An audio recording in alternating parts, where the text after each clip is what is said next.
welcome to Next Corner. Today we're going to talk about Stephen King's On Writing.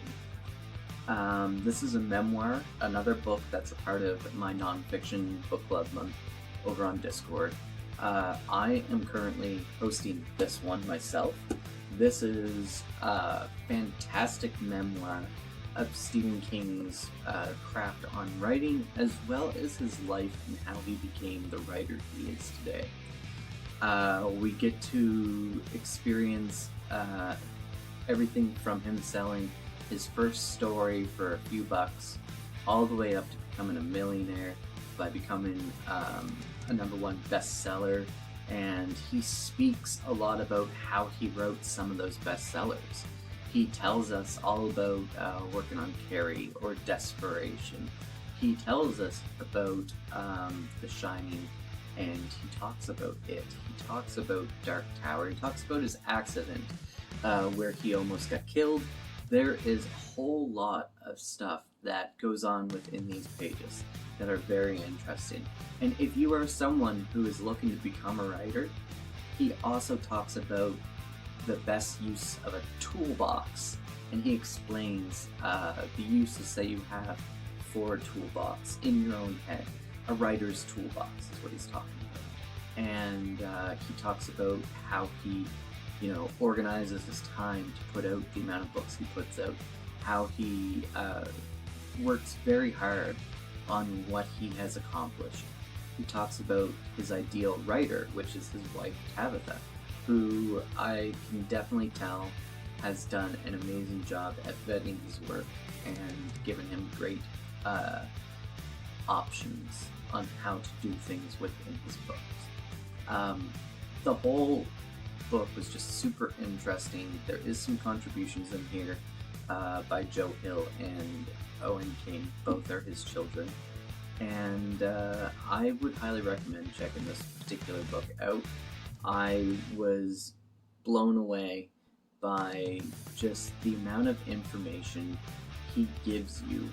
He is seriously just teaching you the best things he knows about writing. He's teaching you the best parts of his life that not many people know about. He talks about the areas he lived in, the jobs he had to hold up in order to kind of float his family around before he became rich. And it's all very impressive to see what he has built upon and where he has come from and where he's going. Because I don't think the man will ever stop writing. At this point in time, he is writing for himself. He's writing for the joy of writing. He is not writing for any other reason other than this is what I love to write about and this is what I love to do. He hasn't needed the money for a long time, so it's never about the money anymore. And I think that is all the more reason to pick him up and read him. He is writing for his enjoyment. He is writing to give you and me enjoyment. So, I think it's worth checking out. And if you don't like horror books and you've never wanted to read King, this would be actually a fantastic spot for you to read. You don't have to actually indulge yourself in any fictional story. Everything that's going on here is nonfiction, and he does a great job at explaining how he does stuff. And of course, one of the most successful authors on the market. Why wouldn't you want to know how he works, how he does his job? It would be like if I found an on-writing book by, let's say, James Patterson. I don't like James Patterson very much myself.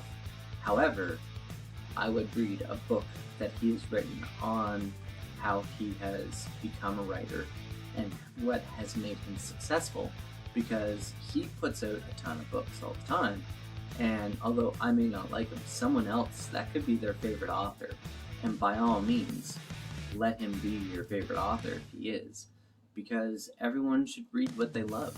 Not everyone has a certain agenda in mind when they're reading, or they don't care about, the genre they read, or things like that. Like, I have people who come in, I work at Indigo, a bookstore, and I have people come in looking for historical fiction only, for romance only, for teens, 13 plus, young adults sort of stuff. We have people who are looking for, nonfiction books, health books, self-help, cooking. There's all kinds of different books for people to read and enjoy. And I feel like whatever it is you enjoy the hell out of it. And also explore as much as you can. That's one of the things I have found to my success of continuously reading and not getting into a reading slump, is the fact that I read a variety of many different books, different genres, and I feel like by doing so, you can keep reading fresh for yourself. And that's sort of what Stephen King's book here is about keeping things fresh, trying to come up with something new, trying to enjoy something new, trying to enjoy something different. There's all kinds of great aspects that he has put together in this book that makes it worth reading, regardless of your genre of choice. Anyway, that's enough rambling of me today. Thank you so much for coming by. The discussions are still being had on this book over on my Discord. Link down below for Discords. Please come over and talk to me about it. I absolutely love getting to have conversations with everyone and seeing where everyone sits with books. If you haven't read it before but you want to come over and join, the whole month is loaded up. We have a ton of books for you to check out. You don't have to pick all of them, and you don't have to pick just one. You can join in on whatever you like. I believe I'm also going to be checking out one or two more non-fiction books that are being posted over on my channel as well this month. So yeah, come on by and see what we're doing. Anyway guys, thank you so much for coming and checking out my video today. I hope you're all doing well, and we'll talk to you later. Bye.